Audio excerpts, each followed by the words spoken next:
Salut, bienvenue sur cette vidéo, j'espère que tu vas bien. Aujourd'hui, on va parler de Shingeki no Kyojin, l'attaque des titans pour l'épisode 11 de la saison 4 qui est sorti hier à 18h34 sur Wakanim mais qui parle particulièrement du sort de Gabi qui s'est retrouvée au milieu de l'île du paradis et qui va être confrontée à l'intégralité de ses paradoxes qu'elle a appris et de la doctrine Mark qu'elle a ingurgité jusqu'au niveau le plus infime de ses cellules et qui va être aujourd'hui confrontée à une certaine réalité, la réalité du peuple eldien et d'un monde beaucoup plus complexe que ce qu'on lui ont appris les Mark tout du long de sa vie. Mais avant d'apparaître, avant de vous divulguer toutes les informations que j'ai données à cet épisode et à ce personnage haïssable qu'est Gabi, qui m'a vraiment saoulé pendant tout l'épisode, on va revenir sur les points cruciaux de ce personnage, sur ce développement, sur le pourquoi Isayama l'a créé et pourquoi est-ce qu'aujourd'hui elle est importante dans le récit de Shingeki no Kyojin et pourquoi est-ce qu'elle incarne vraiment ce paradoxe des réalités, des camps, des adversités que tente de nous expliquer l'auteur depuis le début de son œuvre.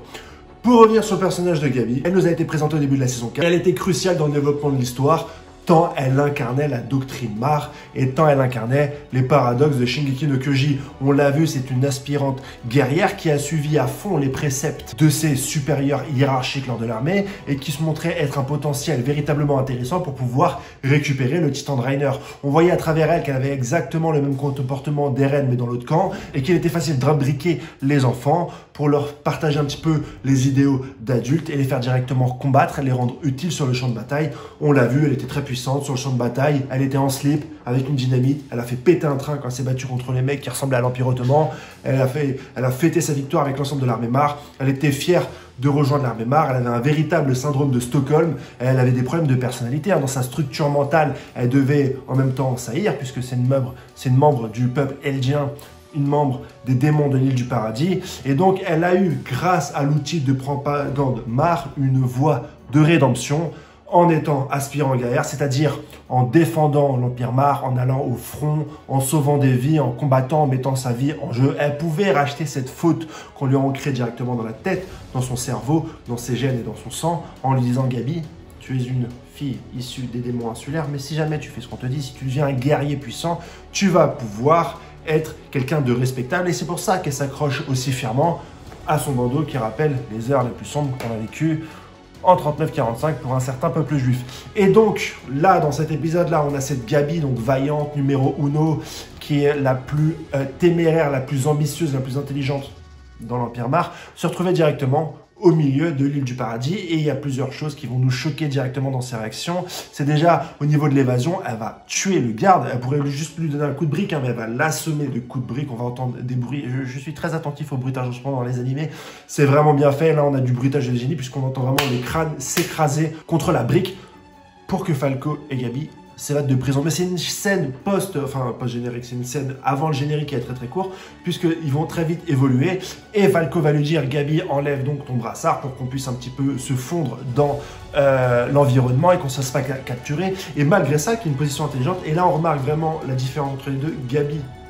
qui suivait vraiment la doctrine Mark, était considérée comme une génie dans son enclos, dans sa propagande, dans ses informations un peu fermées, devient complètement perdu et complètement stupide à l'extérieur. Et ce qu'essaye de nous dire Isayama un petit peu dans ces scènes, c'est que toutes ces personnes-là qui sont premières de la classe et qui récitent bêtement les règles, qui récitent bêtement ce qu'on leur a appris et qui, au final, sont au sommet de la hiérarchie sociale dans un monde malade, un monde tel qu'il est aujourd'hui, que ce soit en entreprise ou que ce soit à l'école, les gens qui balancent, les gens qui sont directement premiers, les gens qui n'ont aucune humanité et qui se louent corps et âme dans la règle et dans la doctrine pour être les meilleurs, se retrouvent complètement perdus, se retrouvent complètement cons, complètement abrutis lorsqu'ils sont dans un environnement qu'ils ne connaissent pas. Et là où Falco était considéré comme plus faible, comme moins intelligent, comme plus fragile, il s'adapte majestueusement dans cette nouvelle situation. Il repère avec un sang-froid les informations qui sont directement sur leur tenue pour pouvoir s'infiltrer chez les autres et pour pouvoir aller beaucoup plus loin. Et même lorsqu'il sera lui confronté à d'autres informations qui vont être données notamment par la fille qui a été sauvée par Sacha, c'est la personne qui va le mieux s'adapter, c'est la personne qui va le mieux comprendre les idéaux et les intérêts de chaque camp et qui va pardonner beaucoup plus facilement. Mais on va revenir un petit peu après. Donc à ce moment-là, Sacha, elle refuse de libérer son brassard parce que le brassard, c'est la seule chose qui la différencie des autres membres du peuple eldien de l'île du paradis. Et là, on voit vraiment que sa schizophrénie commence à prendre forme, que ses idéaux rentrent en contradiction, c'est qu'elle incarne principalement les gens qu'elle déteste. Et ce brassard, cet unique objet, c'est la seule chose qui la sépare d'une certaine réalité. Et elle va avoir une agressivité envers Falco puisqu'elle va refuser de tirer son brassard. Et là, elle va être carrément sous le feu des projecteurs de la vérité qui va s'allumer directement devant elle, avec la petite fille, je crois qu'elle s'appelle Kaya, que Sacha a sauvé, qui veut dire « Ah, qui êtes-vous? Vous êtes en fugue, venez trouver refuge chez moi. » Le procédé va paraître un peu simpliste, mais en tout cas, il est super efficace puisqu'on voit que Gabi est face à ses propres paradoxes, face à ses propres faiblesse de la propagande Marre, puisqu'elle est face à des démons de l'île du paradis qui lui viennent en aide, qui sont sympas, qui sont gentils, qui lui disent « Est-ce que t'as faim? Qu'est-ce que tu fais? On va te couvrir, on va mentir pour toi. » Et ils ont créé un rôle, elle et Falco, un petit peu, de personnes qui ont fait une fugue et qui ont besoin donc d'un nouveau toit. Et donc la famille de Sacha va directement les prendre sous son aile et les faire participer à la vie commune d'une ferme avec une simplicité toute trouvée, et qui va donc montrer que l'intégralité des informations que le peuple Marre lui avait données était un mensonge. Mais elle devait le savoir au fond d'elle, mais là elle est directement confrontée. Le procédé, donc comme je l'ai dit, un peu simpliste, mais il est efficace. Sacha est obligé de fermer les yeux avec des œillères pour pouvoir un petit peu sauvegarder toutes les informations qu'elle avait apprises. Et quand Kaya lui apprend que elle n'a rien fait sur les 1000 ans d'histoire, Gabi répète, ressasse l'intégralité de la propagande qu'on lui a appris. Elle n'arrive même plus à argumenter, et même Falco lui dit « Sacha, calme-toi un petit peu, tu dis n'importe quoi ». Et même quand Kaya se rend compte que Sacha et Falco sont en fait des Marres, donc des ennemis, elle se rend compte que Kaya ne l'agresse pas pour autant, elle la couvre même. Donc Sacha est face à une personne qui est non seulement une ennemie, mais en plus une ennemie qui la couvre et une ennemie qui la couvre quand elle est au courant que Gabi fait partie de l'autre camp. Donc c'est une scène qui est très importante pour la rédemption de Gabi. C'est pas la scène qui m'a paru la plus intéressante. Quand je l'ai lu en scan, j'ai très long, excessivement longue, j'ai trouvé pas très intéressante. Je voulais vite qu'on passe au scan d'après, hein, parce qu'en plus quand on lit les scans, on attend un mois pour avoir 40 pages, et quand t'as 40 pages sur la rédemption de Gabi, tu te dis merde, enfin c'est un peu chiant, parce qu'il y a tellement d'autres intrigues intéressantes dans cette partie de l'histoire, dans l'attaque des Titans Shingeki no Kyojin, qu'en fait j'ai pas envie de perdre du temps avec le développement de ce personnage qui ne sert à rien, qui ne rime à rien. Enfin, pour moi, il va lui arriver encore beaucoup de choses à Gabi. Elle développe beaucoup d'idées, elle développe beaucoup de choses qui sont importantes dans la vie réelle, hein, que j'ai cité précédemment. Du fait est qu'on ne peut pas aujourd'hui adhérer à une propagande simpliste au niveau des races, au niveau d'une hiérarchie, quelle qu'elle soit, de l'humain. Il n'y a pas des humains qui sont mieux que d'autres, ou nous influencer, ou d'un côté des démons et de l'autre côté des gens complètement sains, hein. On n'est pas dans la Bible. Aujourd'hui, il y a tout un tas de nuances, que Gabi a voulu fermer, sur lesquelles Gabi a fermé les yeux parce que c'était plus simple pour elle d'avancer, mais qui lui saute aux yeux à ce moment-là. Et je trouve que c'est assez bien fait, on va dire. Et c'est pas fini du tout, parce qu'à la fin des éléments sur Gabi, à la fin, on va dire, de l'arc Gabi, Kaya lui dit « Venez, je vais vous faire manger chez un Marre. Vous pourrez certainement discuter avec lui pour vous en sortir, etc. » Et ce Marre, je peux pas spoil sur l'identité de ce Marre, mais si t'es un peu malin, si t'as un petit peu capté les bails, tu pourras voir que tu peux un petit peu identifier la personne dont parle Kaya, et parce qu'on l'a déjà vu dans l'épisode précédent. Et là, va y avoir une autre détonation, parce que ce Marre a des relations avec Sacha. Enfin, je te spoil pas trop, mais tu vas voir à quel point Gabi va avoir le nez dans la merde. Et on lui met un petit peu dans l'épisode, hein, avec le cheval qui tente de lui croquer le crâne, avec le fait qu'elle soit agitée, qu'elle arrive à s'occuper d'une ferme. C'est pas quelqu'un qui a l'esprit tranquille, contrairement à Falco. C'est pas quelqu'un qui est vraiment serein. Et en plus, si jamais elle admet les vérités que lui infiltre Kaya et les vérités de la réalité de l'île du paradis, elle va être confrontée à ses propres meurtres. Et la propagande que Sacha se répète incessamment dans sa tête lui permet d'éviter le propre poids de ses péchés et de ses deux meurtres, le meurtre de Sacha et le meurtre du gardien, puisqu'en fait, parce qu'en fait, Gabi, elle a fait que tuer sur le champ de bataille, mais quand elle tuait, elle ne percevait pas les conséquences directes de ses actes, puisqu'elle était acclamée par le peuple Marre. On lui disait bravo Sacha, c'est énorme, bravo Gabi, pardon, c'est énorme, tu as tué des gens, tu nous as permis de gagner la guerre. Mais là, elle va être directement confrontée, parce qu'elle est seule, elle n'a pas du tout l'Empire Marre à côté d'elle, elle va être confrontée directement à ses actes, et il n'y aura plus personne pour la plébisciter, pour la féliciter pour les meurtres. Elle va devoir les regarder droit dans les yeux. Oui, tu as tué. Ce que la guerre, Marre, Eldien, etc., ça n'a rien à voir. Tu dois porter tout seul la culpabilité de tes actes, et ça, c'est hyper intéressant. Après Gabi, Sacha, j'arrête pas de me tromper. Après Gabi, après le développement de ce personnage, on a quand même deux éléments qui sont hyper importants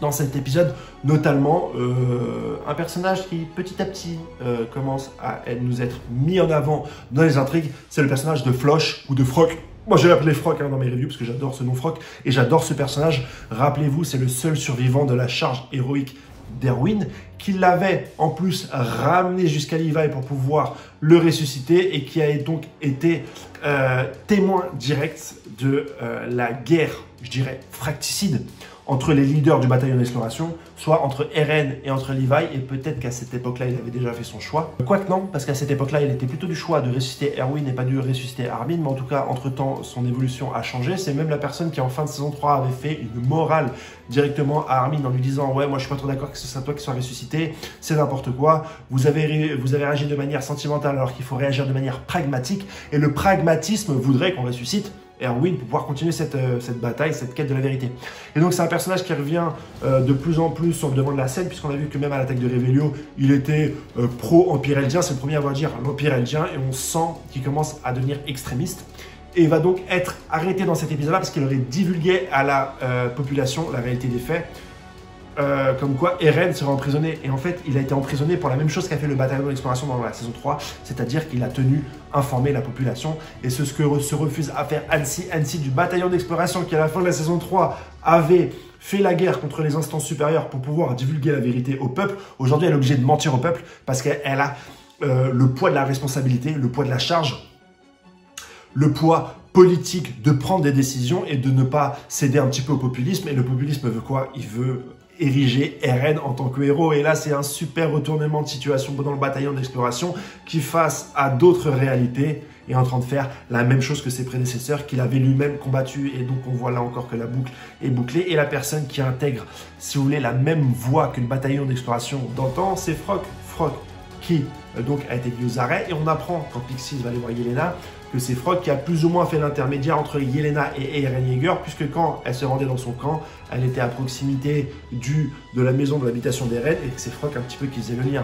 Donc il y a quelque chose qui se trame, on le sent, entre Yelena qui se fait arrêter, entre Eren Yeager qui est en prison mais qui pourrait complètement se délivrer, et entre Frog qui, avec quelques soldats seulement pour l'instant, ne respecte pas l'ordre de l'armée. On sent qu'il va y avoir des bouleversements assez importants directement dans le peuple eldien et dans le bataillon d'exploration et dans nos héros qui commencent déjà vraiment à se diviser. On voit que Eren, on le pensait tout seul Eren en fait, on le pensait tout seul, mais en fait non, Eren a des plébisciteurs, Eren a des supporters dans l'armée, des supporters dans la population civile. Donc qu'est-ce qui va arriver? Moi je sais parce que j'ai déjà eu les scans, mais j'attends de voir votre réaction, surtout quand vous allez voir les prochains épisodes. À la fin, on revient sur Mar, et puis le Mar qui commence un petit peu à revenir à la surface concernant les différentes attaques, la grosse attaque qu'ils ont eu des Rennes et du bataillon d'exploration. Ils sont en train de réparer la ville et il y a un comité de guerre qui se réunit. Qu'est-ce qu'on va faire maintenant? Quel va être le prochain mouvement? Magad préconise qu'on attende que l'intégralité des alliés forment une alliance militaire pour pouvoir directement aller attaquer l'île du paradis. Ils ont nommé cette opération Terre brûlée, et Reiner est un peu plus malin puisque Reiner dit, et c'est hyper ironique, qu'il y avait un traître dans notre camp, il parle de Sig, et que Sig avait sûrement prévu que les démarches pour la contre-attaque allaient être alourdies par le fait qu'il fallait y avoir une alliance pour pouvoir attaquer l'île du paradis. Et Reiner tranche et dit non, le temps est notre allié, on devrait attaquer directement maintenant pour pouvoir surprendre Sig, et l'épisode s'arrête sur ça, c'est un épisode post-générique. Donc voilà toutes les informations que j'avais envie de partager avec vous sur l'attaque des titans Shingeki no Kyojin épisode 11. Il nous reste plus que 5 épisodes à vivre ensemble pour arriver directement au 116. On ne sait pas ce qu'il va y avoir par la suite. Il commence à y avoir des rumeurs comme quoi peut-être il y aurait un film derrière. Peut-être qu'il y aurait une deuxième partie de saison. On ne sait pas, mais en tout cas on sait que la saison 4, première partie, très certainement, parce qu'on ne pourra pas arriver au bout, fini dans 5 semaines. Je suis content de partager ça avec vous. Si vous aimez ce genre de revue, n'hésitez pas à liker, partager, tweeter, RT, etc. pour me donner un peu de visibilité et que je puisse avoir des vues et que je puisse continuer à faire du contenu. Merci les gars, c'est super top de partager ça avec vous. Je vous dis à la semaine prochaine pour d'autres épisodes sur SNK, l'attaque des titans. Et puis dans la semaine, je vous ferai d'autres vidéos sur d'autres mangas parce que j'ai lu pas mal de... j'ai regardé pas mal de Jujutsu no Kaisen et je pense être capable de faire une vidéo. Je vous dis ciao, à la prochaine.